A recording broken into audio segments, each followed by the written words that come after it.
Olá, tudo bem? Muito bom dia a todos. Sejam bem-vindos ao Conexão Prosperar Sem Ra. Hoje, dia 25 de fevereiro de 2026, são exatamente 4 horas e 52 minutos. Estamos aqui iniciando essa trajetória, essa nova mentalidade, este propósito, o propósito DVN, que serão 365 dias de disciplina, 277 dias de vitória, 365 dias de nova mentalidade. Eu conto com a tua presença e vamos partir para cima, né? O que tem que ser feito aí para podermos alcançar a vitória, para a gente alcançar transformação de vida. Para alcançar a transformação de vida, pessoal, precisamos sempre fazer uma repaginada em nossa vida. Precisamos sempre alcançar aquilo que a gente pensa que temos, mas não temos. Nós temos que alcançar o impossível, o improvável. Sabe? Aquelas decisões que você precisa tomar, que você precisa agir e às vezes bate o medo. E é natural você bater o medo, porque você quer mudar de fase, você quer mudar de trajetória, isso é normal. Mas não podemos deixar que essa nova história, a qual a gente quer encontrar, que a gente quer fazer, ela venha ser prejudicial à nossa saúde mental, emocional, física e espiritual, conforme foi as outras atitudes que tomamos. Eu quero dar um exemplo, assim, de algo muito sério. Hoje eu vou contar a história, tá? Hoje eu vou contar a história. Há tempos atrás, muito tempo atrás, quando eu era garoto, um jovem, eu tinha expectativa de vencer na vida. Não gostei. Eu falei até esse dia para trás na live, né? Numa live, sobre isso. Só que eu não entrei em detalhes. Hoje eu vou entrar em detalhes dessa história minha. Eu tinha sempre uma visão de crescer na vida, de mudar algo na vida. Só que existia sempre algo me impedindo. É igual até hoje. Hoje sempre existe algo impedindo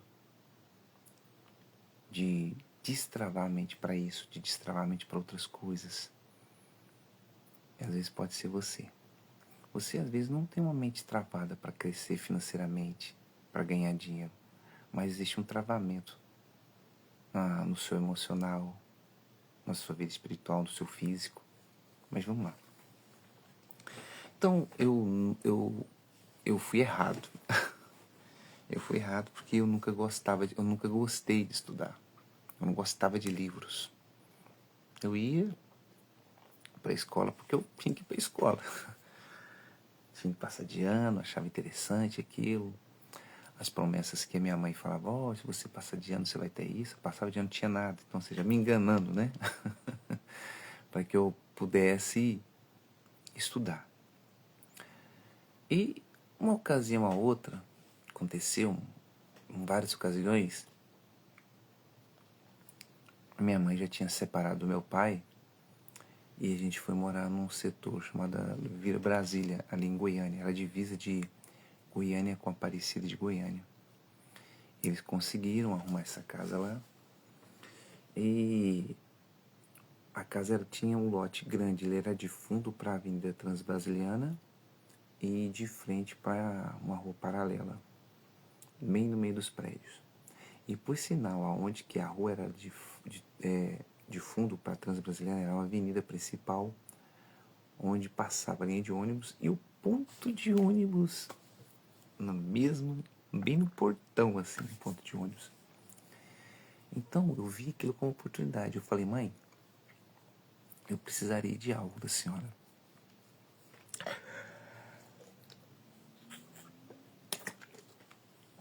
Ela falou, o quê? Eu preciso de dinheiro. Mas você é jovem demais, você não pode ficar com ele. Não, mãe, eu quero trabalhar. Aonde? Eu falei, não, eu tô pensando aqui em fazer algo bem ali, ó. Aí eu expliquei, mas, esse treino não vai dar certo. Eu falei, não, mas vamos tentar? E ela foi lá e comprou. Na época, tinha muito orelhão, não existia celulares, que era telefone público.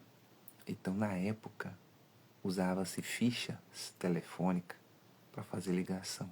E tinha ponto de ônibus. E tinha um orelhão duplo.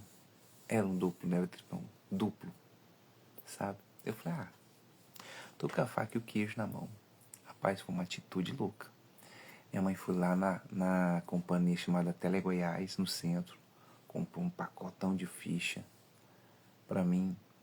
Comprou pirulito, comprou jujuba, comprou doce, comprou balinha. Que mais? Que ela comprou essas coisinhas mais pequenas, caneta. E fiz uma banquinha, coloquei lá eu fiz de madeira, né? Enquanto que ela foi para comprar essas coisas, peguei prego, peguei martelo lá e fiz uma caixa, tipo uma mesa. Mais ou menos assim, menos de 1 metro, sabe? Menos de 1 metro. Que cabia todas as minhas coisinhas. Fiz umas cruzetas onde põe aqui a ficha, aqui as balinhas. E vergonhoso, né? Queria vender, mas tinha vergonha. E agora, o que eu vou fazer? Tava pronto. Minha mãe chegou no final da tarde, tá aí. Eu quero ver louco disso aí. Eu falei, vixe, eu tive ideia, eu quero, e ela que quer, tá louco, mas tudo bem, vamos lá. Vamos partir pra cima. E assim eu fiz. Foi a primeira experiência que eu tive como empreendedor. Eu devo ali ter uns 9, 10 anos. Eu creio que sim, uns 9, 10 anos, 11 anos no máximo. Era a primeira vez que eu virei empreendedor, primeira ideia. E deu certo. As pessoas iam para o trabalho, de manhã eu não estava lá. Eu estava para a escola. Aí tudo bem. Aí eu chegava da escola, almoçava e já ia para lá, mas já levava o caderno para fazer a lição de casa, né? E ficava até de tarde, até quase 6 horas. Um lugar também muito perigoso, né? Até quase 6 horas ali, 6h30, o pessoal tava já saindo do trabalho. E vendia. Vendia balinha, vendia pirulito, vendia caneta, mas vendia muita ficha telefônica. E eu tive uma oportunidade naquele dia ali, naqueles dias, de crescer mais, de ter mais, de virar a página. Por quê? A gente vai fazendo um ciclo de amizades, jovem, né? Adolescente, e a gente pega amizade com a mocidade, né? Com o jovem daquela época. E eu fiz amizade com um pessoal que morava no prédio mais abaixo, e por sinal tinha um ponto de ônibus também.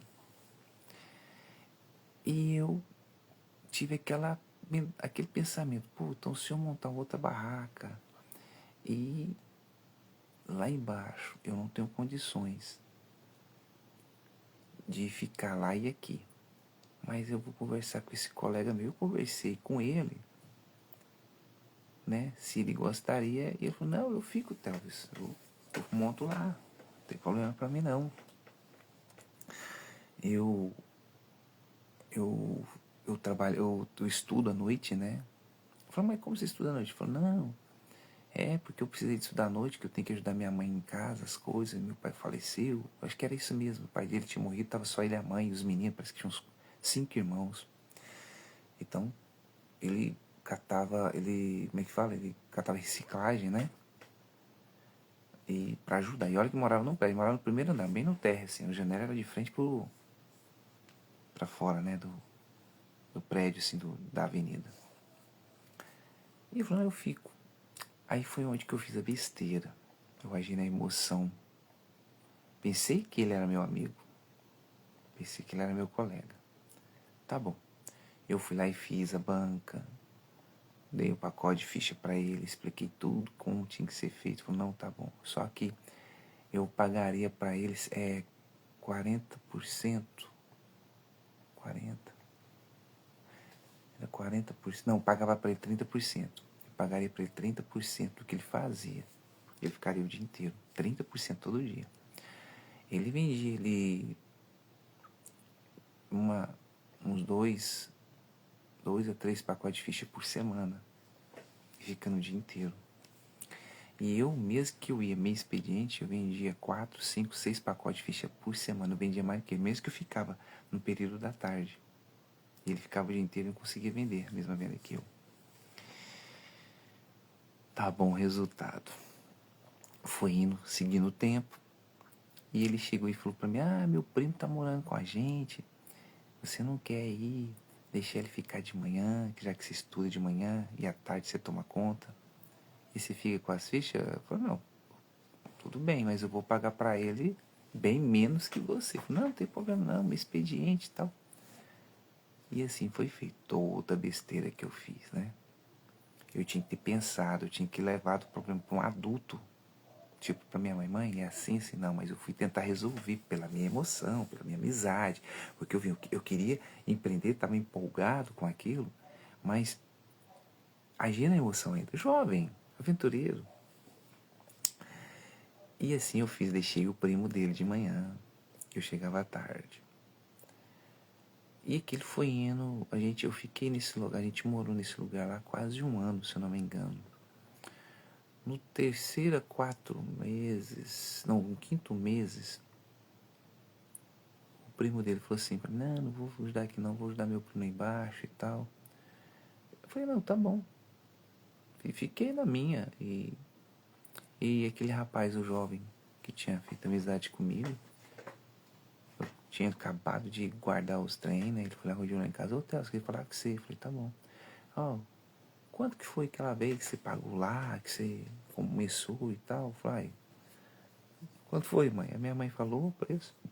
Tu vem cá pagar pra você, eu vou começar lá, eu vou continuar lá, mas sozinho. Eu assustei. Minha mãe ficou calada. Aí eu falei, mas por quê? Não, porque meu time deu dinheiro, eu vou ir sozinho, e isso e aquilo. E inventou um punhado de coisas, eu acreditei. Tá bom. E beleza. Falei, ganharia 60%, ele tava lá, não ia ter despesa mais de comprar coisa pra ele, né? Quem tava comprando era tudo minha mãe, que passava, comprava pra mim, pra banca dele. Beleza. E um belo dia, eu cheguei da escola e fui pôr minha banca lá de ficha. Quem tava lá? O primo dele, já com a banca. Eu assustei, eu falei, mas esse lugar não é meu não, que eu já conversei com meu primo, e ele vai me pagar tanto, e ele falou que já te pagou. Eu falei, não me pagou pra mim não. E deu aquela confusão. Meu amigo. E eu desci até lá pra conversar com ele. Cheguei lá, não tinha banca dele lá mais. Como o apartamento dele é aquele apartamento térreo e não tinha o muro de divisão de espaço, então a janela era para fora do prédio, então é para fora da rua. Ele foi mais inteligente que eu. Ele pediu para a mãe tirar a grade, tirar a janela e fez um balcão. E mandou escrever na parede lanchonete. Ele teve uma inteligência melhor que a minha. Até admiro isso dele. Então eles faziam lanches, vendiam ficha telefônica, fazia cachorro-quente, suco, essas coisas. Biscoito, a mãe dele fazia. Então acharam uma forma de. Então, ou seja, com a imaturidade que eu tive, com a emoção que eu tive, eu tinha que exigir mais dele antes. Porque qual que é o problema da gente? É quando você conhece uma pessoa e essa pessoa fala assim, tô te ajudando, e aquela coisa, aí você quer abrir a guarda demais. Aí você parece que dá tudo de mão beijada pra ela. Aí é onde que você quebra a cara. E eu quebrei a cara. Primeiro empreendimento, quebrei a cara de primeira vez, tipo assim, pra me desistir. E eu Voltei chorando pra minha mãe, ele fez isso e aquilo, e o menino tá acabando. Que minha mãe foi lá e deu aquela confusão. E, meu Deus do céu. Ai, a mãe desse menino lá foi lá em casa e falou coisa. Resultado. Passaram, parece que um mês e meio, nós já mudamos de lá. E minha mãe falou, eu te falei. Minha mãe falava, né, muita coisa. Você tem pra confiar nos outros, mas eu sempre gostava de confiar nas pessoas. É, sentimento, né? A pessoa só quer puxar seu tapete. O que eu te falei? E falava aquilo. E eu achava o cúmulo do absurdo minha mãe falar aquilo. Eu falei, minha mãe falar um trem desse, poxa. Uma pessoa experiente, pô, uma pessoa experiente sabia o que estava acontecendo.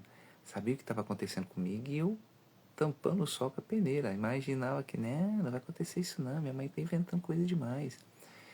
Mas, com o tempo, ela tinha razão, né? Ela tinha razão. Ela teve a razão ali. O brabo fui eu aceitar, que eu não quis aceitar. Então, meu primeiro empreendimento, não soube administrar. Criança, 9 ou 10 anos, lembro. Minha mãe não me ensinou a ter educação, uma educação financeira. Tipo assim, vai vender prejuízo, muda e muda para o outro, e muda, deu errado, muda. Então, ou seja, então eu tinha as melhores iniciativas. Eu tive as melhores intenções, mas eu não tinha um estudo financeiro. Eu não tive uma orientação financeira nas coisas que eu poderia fazer. E daquilo ali, a gente vai desenvolvendo. E sempre eu pensava, poxa, por que aquele rapaz fez isso comigo? Tentei ajudar. Sempre voltando ao passado, sabe? Sempre voltando. Sempre voltava ali para querer entender o porquê daquilo. Mal eu sabia que Deus estava providenciando algo diferente para mim. Mas não entendia, não conhecia a palavra de Deus. Eu não conhecia educação financeira, eu não sabia administrar nada. Jovem, pô. Cara adolescente, jovem aí, 11 anos, 12 anos, 11 anos. Vou esperar o que da vida? Novo. Força e energia tem, mas vai esperar o que da vida? E eu fui para o outro empreendimento, a qual eu fui fazer. Não era ainda, eu tenho a parte do doce, o doce é mais na frente. Eu fui mexer trabalhar de peão, né? Sabe aqueles colarzinhos que a pessoa faz, uns colarzinhos de madeira, faz uns colarzinhos de osso? Pessoal hippie, né? Aqui tem uma feira lá no centro de Goiânia, chamada Feira Hippie. E nessa época existiam muitas pessoas que tinham essas barracas. Aquela barraca que você chega e a pessoa vende lá uns amuletos, né? Pé de coelho, uma correntinha que tem uma caveirinha, uma correntinha que tem um coraçãozinho de madeira, pau-brasil, essas coisinhas, pulseirinha. Então eu fui trabalhar com o Gilson, o nome dele era Gilson. E eu não entendia patova nenhuma daquilo. Muito perigoso trabalhar com esmeriladeira na sua frente, um esmeril, né? E ali você tinha que lapidar. Ele te dava a peça, o desenho, você tinha que lapidar com calma. E aos poucos eu fui fazendo aquilo. E o Gilson foi criando um ciclo de confiabilidade comigo. E foi me dando, assim, confiança. A gente morava numa rua, na esquina, e ele morava no mesmo quarteirão, mas numa rua de cima, bem no meio do quarteirão. E isso aí a gente foi trabalhando, eu fui trabalhando. E isso, eu ia pra escola, tá? Eu ia pra escola. Ainda, eu ia pra escola. E aquilo ali eu joguei que minha mãe falou na minha cabeça. Eu não sirvo pra ser patrão, proprietário de nada. Eu sirvo para ser funcionário. Então, ou seja, minha mãe, ao invés dela, falou, não, meu filho, levanta a cabeça, vamos para frente, levou um prejuízo, o que você quer investir, quer continuar, vamos procurar uma coisa melhor. Não, minha mãe falou, não, você não, falei para você, isso não é pra você. Ser patrão não é fácil, ser dono do seu próprio negócio não é fácil. Tem que estudar, menino. Eu gostava nem que ela falava de estudar pra mim. Eu queria, era, via, tipo assim, os meninos, né, de uma classe melhor, tendo dinheiro e eu ali. Então, ou seja, ficou cravado na minha cabeça traumas. E olha, e traumas quase irreversível, tá? Pois bem, e minha mãe me ajudava nisso aí. E eu comecei a trabalhar ali com ele, fazia aqueles colares, fazia aqueles pingentes, né? Anel, brinco. E ganhava merrequinha. Era tipo assim, ele dava lá pra me comprar. Não, vamos ali comprar um. O que dá pra comprar lá? Deixa eu lembrar. Ah, vou comprar um x-salada pra mim. Comprar um x-salada pra não pegar dinheiro da minha mãe. Vou comprar uma camiseta no mês, né? Toda semana, uma camiseta no mês. E ele pagava, ele dava o dinheiro pra minha mãe, não dava o dinheiro pra mim. Eu trabalhava ali e dava o dinheiro pra minha mãe, tipo escravo. Mas eu não reclamo disso, não. Minha mãe via que eu queria crescer na vida, mas não tinha cabeça. Mas também, coitada, ela não teve essa educação financeira quando era jovem, nem o meu avô ensinou isso para ela. Meu avô poderia sim ensinar minha mãe, né, nisso, mas ele ensinou outros, né, mas minha mãe não. Mas tudo bem, coisa do passado, né. E isso aí foi em um tempo, 2 tempos, acho que estava no 6º mês que eu estava trabalhando com ele, e eu fui fazer um coraçãozinho, mais ou menos desse tamanho, um coraçãozinho certinho.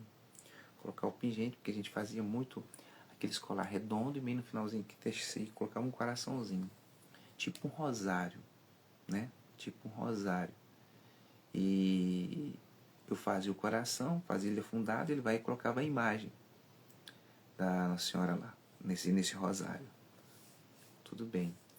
E nesse dia, ele falou, hoje você vai mudar. Eu fazia as coisas que não tinha aquele maquinário. Eu fazia as coisas que não machucava tanto. Eu não tinha perigo, né? E nesse dia ele falou, hoje você vai mudar, você vai trabalhar com a esmeralda. Eu vi que trem grande. Eu falei, nossa, que perigoso. Aí eu trabalhei 1 dia, 2 dias. No 5º dia, o 6º dia mais ou menos do 6º mês, 5º mês, é isso mesmo? Eu estava fazendo coração. E pra lá e fazendo aquele coração. E eu não sei o que aconteceu, eu me desequilibrei com a força e minha perna foi junto. Lá. Deu um tie no meu joelho desse tamanho. Eu tenho que... Meu joelho tem um corte. Mas um tie desse tamanho. Meu Deus do céu. E aquilo ali, fiquei desesperado. Ai, vai cortar minha perna. Ai, vai cortar minha perna nisso. Chamou minha mãe lá. Minha mãe veio correndo, mas meu irmão mais velho, pegamos e vamos pro posto de saúde. O trem tava aberto, parecia uma filha desse tamanho. Eu mostrando meu joelho, sabe? E que trem doía, mais doía que, meu Deus do céu, não tava aguentando, insuportável. Aquele queimou do esmeril, né? Pegou no joelho. Ai, cruz, ainda chego lá no posto de saúde, com a sangueira toda, no carro do meu irmão, no banco, na minha perna. Aí minha mãe já vem brigando, te falei que essas coisas. Então, ou seja, minha mãe sempre falando, não dá certo, você tem que estudar, você não nasceu pra trabalhar, não. Nasceu pra ser pobre igual nós mesmos. Ó, pra você ver, eu tava com um sonho de crescimento. Um sonho.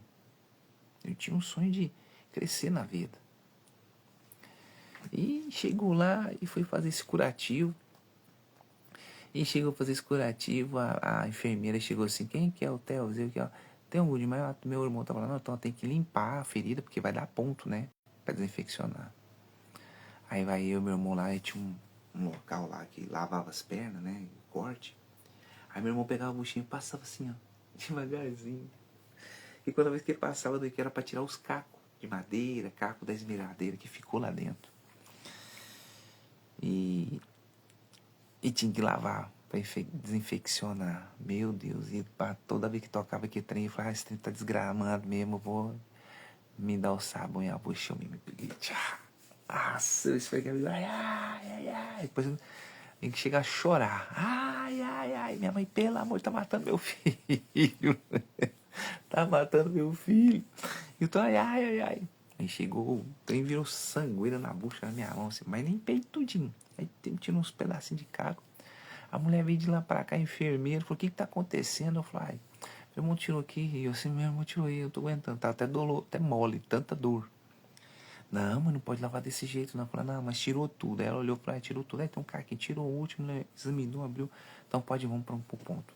Chegou lá no ponto lá, ela pingando, meu Deus, pingando, etanol não, álcool não, era álcool. Era um líquido lá, meio azulado, meio vermelhado, sabe? Sei lá. E eu peguei a mulher, tchau, isso pra mim. Que é isso, menina? Eu falei, não, esse trem tá ardendo demais, já manda logo de uma vez. Mas o trem parece que anestesiou. O médico fez, deu ponto, limpou e de novo. Não senti nada. Fui embora pra casa, fez os pontos. Deu os pontos. E fui embora pra casa. E minha mãe falava, meu filho, que você não vai trabalhar mais, que você vai estudar. Eu falei, tá bom. E fui deixando melhorar aquilo ali, né? E fui melhorando. Aí, de repente, tchan, outra ideia. Falei, tentei vender a ficha, ver aquele negócio. Sempre olhava pro passado, né? Sempre. Esse era meu erro. Eu não tinha assim, não. Bora pra frente, né? Aí eu vendi a ficha, não deu certo. Mexi com isso, não deu certo. Eu já tava ali com uns 14 anos, 15. Fiquei sem trabalho, né? Só estudando. Eu pensei, rapaz. Não, eu tava com uns 13 anos, melhor dizer, 13 anos. Porque eu lembro que eu assinei minha carteira, eu tinha 14. Naquela época podia assinar carteira, né? De menor. Só que você ganhava uma remuneração menor. Trabalhava menos tempo. Minha mãe, como eu fiquei sem trabalhar e eu ficava só estudando, minha mãe falava, você arruma a casa aqui, eu vou te dar uma mesada por semana. Tá bom. Limpava a casa, lavava o banheiro, lavava a roupa dos meus irmãos, as minhas. Minha mãe viajava, né? Quando ela chegava, ela fazia as coisas, fazia almoço. E nisso minha mãe foi me dando aquelas mesadas. E aquelas mesadas eu fui juntando dinheiro, fui juntando. Minha mãe falava assim, meu filho, compra a camisa pra você. Eu falei, não, agora não, mãe. Compra, você tem dinheiro. Eu falei, não, agora não. Mas eu tava com a intencionalidade de começar a empreender de novo. Beleza. E um belo dia eu falei, não, é hoje. Eu peguei lá aquele dinheiro, sabe? Contei aquele dinheiro, tinha muito dinheiro. E, se eu não me engano, não lembro se era na época do Cruzados Novos. Ou Cruzado, não lembro. Eu sei que saí de lá, eu sabia que tinha uma fábrica de doce num setor lá perto, mais ou menos uns 4 quilômetros de distância de casa. E eu fui a pé. A pé? Não, fui de bicicleta. Não, melhor dizendo, na primeira vez eu fui a pé. Eu fui a pé, passei na fábrica de doce, conversei, o nome do dono era Sandro, se eu não me lembro, acho que é Sandrinho, era Sandro. E o Sandro falou, não, a gente trabalha com doce. Eu falei, que bom. E ele conhecia meu irmão, né? Mas ele viu, ele conhecia meu irmão. E negociei com ele o negócio dos doces, como que ia fazer. Só que eu não tinha como levar esses doces, falei, tem que comprar uma caixa. Aí eu peguei uma bicicleta, dei ele emprestado e fui, entrei mais no setor lá no Garavela. Fui numa casa de embalagem, comprei uma caixa de isopor grande, não grande, aquelas, né? Grandona demais, não, aquelas médias, assim. Onde cabia todos os doces. Só que eu comprei tanto doce que não cabia. E deixei, falei, vamos fazer o seguinte, deixa esses doces pagos. E eu peguei os doces e falei, e agora? Como que eu vou vender esses doces? Todo mundo ali na redondeza sabia que ele vendia doce, que ele tinha uma fábrica de doce. Eu pensei comigo. Eu vou... Tava nas férias, né? Eu acho que eu vou descer lá pro centro. Aí eu desci lá pro centro e comecei a andar ali na Avenida Goiás, na Tocantins, na Anguera, na Araguaia, né? Não vendia tanto assim não, mas comecei a vender. E tive ideia, falei, rapaz, eu vou pensar uma coisa aqui melhor. Naquela época, tinha muito daquelas casinhas, eu não sei, hoje eu acho que não tem mais, sabe? Aquelas banquinhas que ficavam na rua, onde vendia salgado, suco. Tinha muito isso aí. Hoje você vê isso aí próximo ao hospital, próximo à faculdade, né? Mas naquela época existia muito assim. Você descia assim a Avenida Araguaia, tinha que tanto tinha tanto de banquinha. E fazia até. Tinha um lugar lá que tirava foto em 5 minutos. É os lambi-lambi. Foto 3x4. Eu lembro disso até hoje. Até levei minha esposa um dia no lambi-lambi pra tirar foto 3x4. Meu Deus, que foto horrível. Depois que a gente casou, né? E eu tive ideia. Eu vou vir de ônibus até em determinado local, desço e vou descendo. Só que eu chegava lá e tinha doce. Eu já tinha comprado doce. Eu chegava no tinha doce. Eu olhava aquilo, falei assim, rapaz, eu tenho que pensar uma coisa fora, uma coisa, né? E eu não sabia. Eu cheguei no dono do doce, da fábrica de doce, ele falou, não, faz consignado com eles. Eu falei, como que funciona consignado? Como que funciona? Não. Você dá o doce, sem compromisso, ele faz o pedido, paga sobre aquele doce. E se passa nas final de semana para receber e troca os que estão lá. Eu recolho eles novamente. Eu falei, então tá. E assim eu fiz. Aí foi a gota d'água, aí foi show. Todo dia, eu vendi em média ali de 80. Não, tipo assim, para as pessoas eu vendia de 50 a 80 doce, né? Mas quando chegava na banquinha, tinha um que comprava 20, outro comprava 30, então seja, não tinha telefone, não havia celular, certo?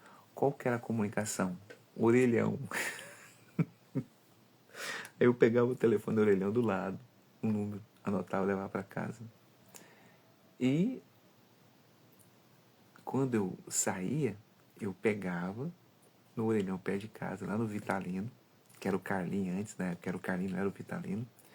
E ligava ali, por exemplo, eu tinha acho que umas 12 ou 13 pessoas que compravam de mim doce. Então eu ligava para eles, tô descendo, você quer? Não, não quero, não, quero. Então, se eu fosse levar doce, eu só levava o doce para eles e voltava. E eu levava prejuízo, porque eu tinha que vender os outros. Aí o que eu fazia? Eu levava, deixava o dele separadinho na caixa, embaixo, as entregas, punha um papel e colocava os de venda em cima. Pronto. E assim foi fazendo. Nesse inteirinho de tempo, eu vendia doce sempre para uma loja de eletrônicos. Em frente a frente o Fujioka, sabe? Uma grande loja que tem aqui em Goiânia. Naquela época era pequena, só tinha 2 lojas. Tinha ela na esquina da Araguaia com Anguera e antes que tinha 2 ou 3 lojas. Tinha ela na Independência, era tudo pequeno. Então eu sempre vendia lá pro seu Declair e pros funcionários dele.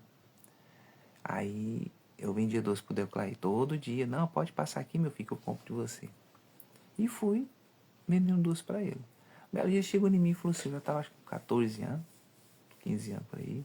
Ele chegou em mim e falou assim, você quer trabalhar aqui pra mim, não? Eu falei, de quê? Não, de office boy. Eu falei, que é isso? Eu nem imagino o que é isso. Eu falei, então, como que é? Aí falou, né, do valor, você não precisa trabalhar no sol. Eu pegava chuva, tinha capa de chuva, molhava na chuva, aquela coisa. Você vai trabalhar aqui limpinho, você vai ajuda na limpeza e office boy. E foi explicando, eu falei, quanto que ganha? Ele falou, você estuda? Eu falei, estuda à noite. Né? Tem que te pagar pelo menos um salário, né? Eu falei, não, tudo bem, pagar um salário. E quanto que o salário? Tanto. Eu falei, não. Pra mim, aquilo era... Eu lutava pra vender o doce pra ganhar 1/4 ou 2/4 desse... Ou 1/4 ou metade num salário mínimo. Que era um lucro muito menor. Eu falei, achei bom. E comecei, foi o primeiro lugar onde eu tive carteira assinada. E eu trabalhei com ele ali de office boy. Eu limpava a loja, né? Eu limpava. O meu negócio, ele me contratou para ser office boy. Só office boy. Só que ele falava, tem que limpar a loja. Quando chegava, eu chegava cedo, limpava a loja, ajudava a menina a limpar a loja, né? E organizava e comecei a falar, não, vamos pegar limpar a loja à noite, que amanhã não precisa de muita coisa. A gente fazia essas coisas às vezes. E trabalhava. Ia no banco, office boy é você pegar e fazer o pagamento da loja, levar o dinheiro pro banco, pagar, pegar os boletos pro cartório, esperar e pagar. Tudo isso. Você ficar na fila para depois ele chegar e pagar. Então, ou seja, é tudo isso. Hoje não, hoje tem modernidade, você faz tudo pelo celular, né? Não, antes era muito mais doído. Você tinha que andar com o dinheiro todinho da loja para ir no banco depositar. Muito perigoso, né? Então, foi isso aí.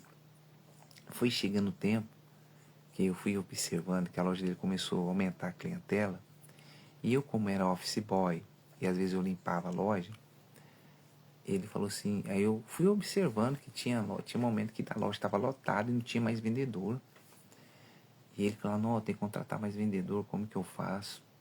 Aí eu ia lá, me ajeitava, tirava minha roupa, pra parecer menina, hein? Menino. Parecia um vendedor. Eu ia atender os clientes como vendedor. E ele não era pago para aquilo. E eu fui me destacando para aquilo ali. Então comecei a vender também. Ele falou, vou aumentar seu salário, tá? Vou colocar para você um salário e meio para você. Ele não queria pagar comissionário, porque se fosse pagar comissionário, ele ia pagar muito caro. Né? Pagava 2, 3%. Mas o pessoal vendia muito, mas muito lá. Entendeu? É claro, ele é uma pessoa muito boa. Foi meu primeiro patrão. Meu primeiro patrão que eu tive. Meu primeiro. E me ensinou, mostrou muita coisa de como tratar os clientes.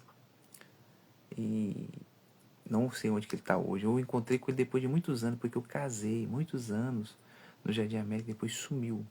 Eu até procurei nas redes sociais se eu consigo achar ele, mas eu vou achar ele ainda. A gente vai bater um papo. Só que o Clay fez besteira. Ele tinha a Neuza, que era a esposa dele, muito bonita também. E ele causou infidelidade com ela e separaram, fecharam a loja. E eu pra fora. Eu ia pra fora e foi mandado embora. Enfim, teve esses momentos e dali eu já comecei a conhecer coisas erradas e fiz coisas erradas. E eu mexi com muita coisa errada. Aconteceu muitas coisas erradas comigo. Outra ocasião eu vou falar pra vocês, não hoje. E dessas coisas erradas foi onde que eu aprendi, eu fui fazer um curso de elétrica de automóveis. Eu passei e fui pro trabalhar com eletricidade de automóveis. Fiz o curso no Senai e trabalhei dali, onde começou toda a minha trajetória. E logo comecei a namorar com a minha esposa e nós casamos, enfim. E teve mais coisas. Eu queria trazer aquela bagagem para o meu casamento, mostrando para minha esposa que não podia vencer. Então, dali eu e ela começou a vender bombom. Ela fazia os bombons, eu vendia os bombons. Eu descia a 85 e subia ela todo dia. Todo dia. Um ou dois dias da semana que eu não fazia. Porque era o dia que a gente comprava as mercadorias em Campinas, lá do seu Joaquim, da Casa do Chocolate. E outro dia que eu ajudava minha esposa a fazer os bombons. Só os demais trabalhava. Por exemplo, nós tirava para me descansar, por exemplo, os dias que era para fazer o chocolate, a gente tirava o sábado e domingo, né? E durante a semana, de segunda a sexta, cedo, eu ia cedo. Oi, cut boy. Bom dia com alegria, seja bem-vindo. Então nós íamos cedo, descia a 85 e depois subia do lado e vendia bombom. Logo meu cunhado veio e aí também coloquei meu cunhado, aumentou a frota, começamos a ganhar dinheiro, começamos a sobreviver. Mas eu não tinha educação financeira. Ninguém me ensinou, não tive visão de entender o que é se ter uma educação financeira. E aquilo ali ficaram os traumas, ou seja, eu juntamente com minha esposa, eu sem falar que antes de casar, a minha tia tinha uma fábrica de lingerie e eu pegava a lingerie dela, saía da escola de manhã, passava lá, pegava a lingerie, eu lotava minha mochila da escola de lingerie. E eu ia, sabe pra onde? Sabe aonde que Mulher da Vida trabalha? Tem um determinado lugar aqui em Goiânia, lá no Dergo, que tem muitas casas, né? Que é Mulher da Vida, né? Trabalha a Mulher da Vida, que é um... Não vou falar o nome, vocês sabem o que eu estou dizendo. Então, eu era considerado ali o melhor vendedor da minha tia, porque os vendedores que eram mais experientes, que tinha carro que viajava, eu vendia por semana, eles vendiam por mês. E eu não falava onde que era a minha fonte. E o curioso, que chegava lá, as meninas compravam que tanto de lingerie hoje, amanhã, ia lá, elas compravam do mesmo tanto, porque elas se tornavam descartáveis para elas. Eu não sei, mas eu vendia. Então, mas eu não tinha educação financeira. Você tem que firmar, você tem que fazer isso, fazer aquilo, e continuar. Ninguém falava isso para mim. Então eu ia pelas minhas intenções. A intuição me embora, vambora. E esse aí é o que eu quero dizer para vocês. é uma coisa que aconteceu comigo no passado e que pode ter acontecido com vocês, estão acontecendo com você, jovem. Você tem que construir uma história. Você tem que construir uma história e uma nova história, não a mesma história. Eu insisti vários anos na mesma história, só mudou o cenário. Você tem que fazer isso. Para se construir uma nova história, você tem que trocar o cenário. Não pode ser o mesmo. Você percebeu aí que quando eu vendia as fichas telefônicas, eu não tinha aquela coisa, eu ouvia muito minha mãe, depois de lá eu fui para fabricar esses pingentes, depois fui para fazer o doce, depois comecei a trabalhar. Você viu que tinha uma coisa pregnada em mim? Que era o quê? Era a falta de informação. Eu não investia nas informações da minha cabeça. E olha que eu estou falando isso da minha juventude, até meus 18 anos, 20 anos. E sem falar que quando eu fiz o curso no Senai, onde eu conheci minha esposa e casei com ela, dali eu já estava empregado. Meu segundo lugar que eu trabalhei, que foi uma concessionária de automóveis da Ford, aqui em Goiânia, lá na Navesa. Eu trabalhei de auxiliar de eletricista de automóveis. Eu já estava mandando muita coisa. Quando foi no auge para trocar de auxiliar para ser um eletricista para ganhar melhor, houve uma covardia comigo lá dentro, certo? Porque a figurinha marcada, e eu tive que tomar a iniciativa de sair, porque eu estava vendo que eu estava sendo lesado. Aí eu saí, e dali para cá, só vim trabalhar por conta própria. Mas, até ali, eu não investi em mim, no meu conhecimento. Eu queria ser independente. Mas para você ser independente, você tem que estudar aquilo. O que você quer fazer? É isso. Então você tem que focar naquilo ali. Você tem que mergulhar a sua cabeça naquele conhecimento, naquele estudo. Você tem que olhar aquilo ali como uma oportunidade. Vai ser difícil, vai ser complicado, sim.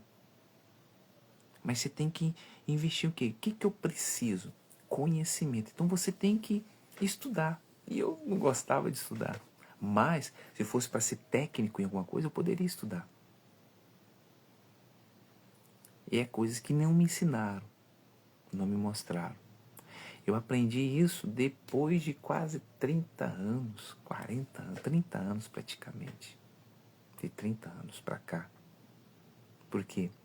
Porque depois de lá minha trajetória mudou. Amanhã eu vou contar mais sobre a minha trajetória. Tô parando aqui, que parei aqui quando eu trabalhava na Navesa, que tem muitas coisas ainda que aconteceu da Navesa para cá, mas parando na Navesa. E eu não investi em mim.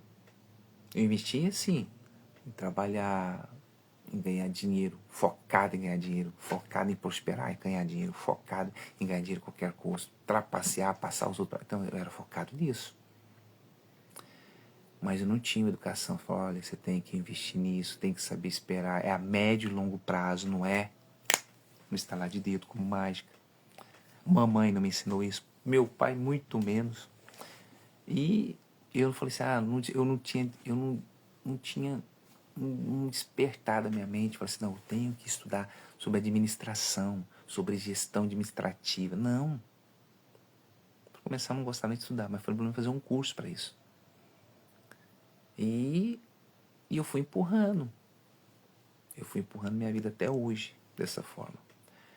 Uns 30 anos para cá, que eu não trabalho mais de empregado. Eu já passei muita coisa. Só que, nesses 30 anos, posso tirar aí proveito de 6, 8, até 10 anos no máximo. Não. Oi Maria Peixinho, bom dia com alegria, tudo bem? Seja bem-vinda. Vamos dar aí 10 anos, mais ou menos esses 10 anos pra cá, foi quando 10 a 14 anos pra cá que eu comecei a investir em meus conhecimentos, para que eu possa não ter desculpa mais. que eu invisto, foco naquilo, aí dá certo, beleza, mas deu errado, eu já passo pro outro. Então, uma coisa errada que eu aprendi, que eu não aprendi, que ninguém me ensinou. Então, eu não firmava meus pensamentos. Amanhã eu vou falar sobre isso. Sobre isso eu vou falar mais amanhã, porque tem muita coisa, gente. Essa história que eu estou te contando real é o que já aconteceu comigo. Às vezes está acontecendo com você. Às vezes a sua vida está do jeito que está por falta de ser criterioso naquilo que você faz. Coisas que eu não fui. E eu aprendi com as pancadas da vida. Foram ruins, chatas? Demais. Muito ruim. E eu te falar, não gostei. Mas eu aprendi. Aprendi que serviu de experiência. Então, o que de uns 14 anos para cá, 10, 14 anos para cá, eu aprendi mais? Construir uma nova história para virar a página. Porque tudo que passou, passou, não vai voltar mais. O prejuízo que você levou, você não vai receber. Não vai te pagar, entenda. Quem te deu prejuízo não vai te pagar. Não vai te pagar. Ah, ele me deu prejuízo de 10 reais, de 10 mil, de 50 mil. Ele não vai te pagar. Ah, eu pus na justiça. Espera, sentado, vai demorar. Você não vai receber. Pode até que você receba, né? Mas vai demorar muito tempo. Mas eu não estou falando só de... Às vezes você pode até receber o valor certinho. Mas eu estou falando algo muito a mais do que receber o valor. Eu estou falando de você algo espiritual, mental, emocional. Então você tem que mudar isso dentro de você. Então, quando eu comecei a construir uma nova história, virar página, eu passei a entender que tudo que aconteceu comigo foi para o meu bem. Só que, mesmo assim, tenho me tratado, tenho buscado todos os dias a não deixar essa maldição, a impedir que esses pensamentos antigos, a eliminar a minha vontade de jogar a toalha e desistir. Fora. Eu quero jogar isso fora. E não é fácil, tá bom? Não é fácil. Não é fácil você jogar aquilo que está pregnado, que te puxa para baixo, você jogar ele fora. Porque já está no sangue. Já entrou. Você sabe, o ferrão é o veneno da cobra, né? O veneno da cobra, quando ela ofende a pessoa, o veneno vai no sangue, na circulação, até chegar no coração. Então o veneno já entrou. Negócio que você não está sabendo tirar esse veneno. Mas temos que aprender. Por isso que hoje é voltado para isso, construir uma nova história e vira a página. Vira a página de tudo que aconteceu contigo. Não tente contornar a situação antiga que você não conseguiu naquela época, você não vai conseguir agora. Faça o seguinte: construa uma nova história. Construa uma nova história. Depende de Deus e precisa das pessoas. Eu fazia o contrário. Eu dependia das pessoas e precisava de Deus. Hoje eu vejo isso. Eu colocava primeiro as pessoas, idolatravam as pessoas em primeiro e deixava Deus em segundo.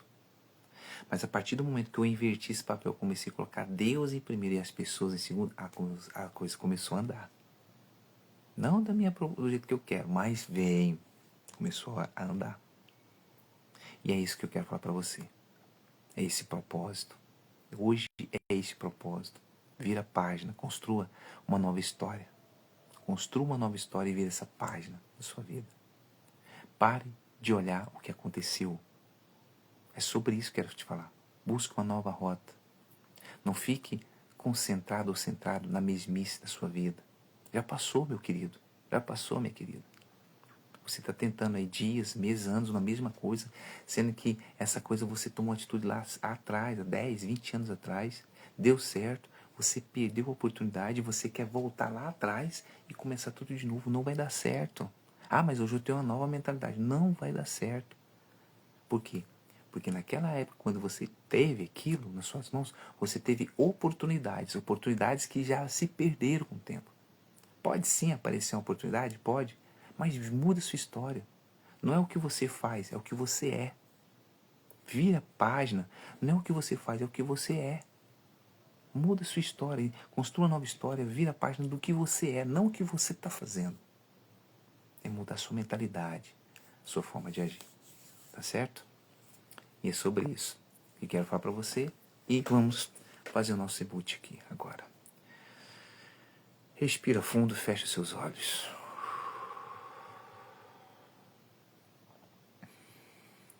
Mentaliza aquele momento qual você perdeu todo o seu comércio, perdeu todas as suas vendas. Volta no passado. Volta no passado mais uma vez. Antes da gente começar o Está Escrito, dia 1º de março, nós iremos fazer essas reflexões de voltar ao passado. Vamos regredir o seu pensamento sempre, para que você venha alcançar força. Você vai entender, voltando ao passado, as atitudes que você tomou eram emotivas, atitudes erradas, por isso que você perdeu. Ninguém te tomou, ninguém tirou de você, você próprio se perdeu, porque você agiu na emoção. Tá doendo você voltar lá no passado, né? Tá doendo você ver os prejuízos que você tomou, a casa que você perdeu, o carro que você perdeu, os clientes, a empresa que fechou e decretou falência. Hoje você trabalha de empregado. Você não tem nem coragem mais de montar um próprio negócio, porque você ficou frustrado com a decisão do passado errada. Mas ninguém te falou isso. Ninguém te explicou isso. Mas eu te falo. Você tomou uma atitude errada. Você agiu na emoção. E não estou aqui para te condenar, estou aqui para te ajudar. Volte lá agora. Desata esse nó que te prende nesse passado. Desata esse nó. Permita que os seus pensamentos sejam libertos agora. Permita que essas coisas que você fez no passado, você fez errado, mas não tinha espírito, não tinha entendimento que você tem hoje. Permita que os seus pensamentos procurem novas histórias, que construa nova história, que construa novas direções, nova rota. Não dê desculpa para você, não. Para de dar desculpa, para de ser vítima de coisas do passado que você fez e empreendeu errado. E construa uma nova história. Vira essa página. Pega isso como experiência. Deixa isso então guardado. Se você não consegue olhar, porque você vai chorar, olhe agora, chora agora, desabafa agora. Mas depois você fecha e guarda esse livro. Guarda essas páginas. Na hora que você se fortalecer mais um pouquinho, você volta de novo e vê. Até você acostumar, até você treinar seu pensamento. Mostrando para você que você pode mudar a sua história. Mude sua história agora. Mude a história. Transforme essas lágrimas em sorriso. É você que permite essas lágrimas se transformar em sorriso. É você que permite a sua história mudar. Não, Theo, isso foi Deus que permitiu. Deus permitiu para você amadurecer.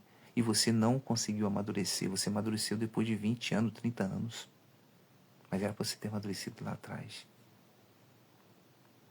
Deixe as lágrimas molhar o seu rosto. Isso é um desabafo. Deus entende agora. Você está mostrando para Deus que você quer construir uma nova história, que você quer virar a página. Permita que Deus faça isso em sua vida, meu querido, minha querida. Isso. Pode ficar tranquilo, tranquila. Você vai sentir uma paz agora. Essa paz não é porque eu estou falando, mas quando mais você está colocando essas lágrimas, essa tristeza para fora, é um desabafo da sua alma, é um desabafo do seu pensamento errado, é um desabafo das coisas erradas que você fez, que você largou. São projetos que você desistiu, foi sonhos que você tinha e você jogou fora, você guardou. Você não jogou fora. Ah, esse ditado, jogou fora os seus sonhos, não. Os seus sonhos estão guardados aí dentro de você. Ainda você tem um sonho. E por que você não realiza? O que te impede desse sonho se tornar real? É você mesmo, meu amigo e minha amiga, que impede. Lute pelos seus sonhos. Veja essa luz que está sobre sua vida. É o próprio Deus. É o próprio Deus. Deus tem te mostrado coisas extraordinárias e você não tem entendido até hoje. Entenda. Ele não quer ver você chorar mais. Ele quer você feliz. Ele quer ver você próspero, rico, em abundância, mas contudo que Ele seja o primeiro na sua vida. Ele quer que você coloque Ele como alicerce da sua prosperidade. Ele quer que você coloque Ele como pivô, como mentor da sua prosperidade. Então permita Ele fazer isso contigo agora.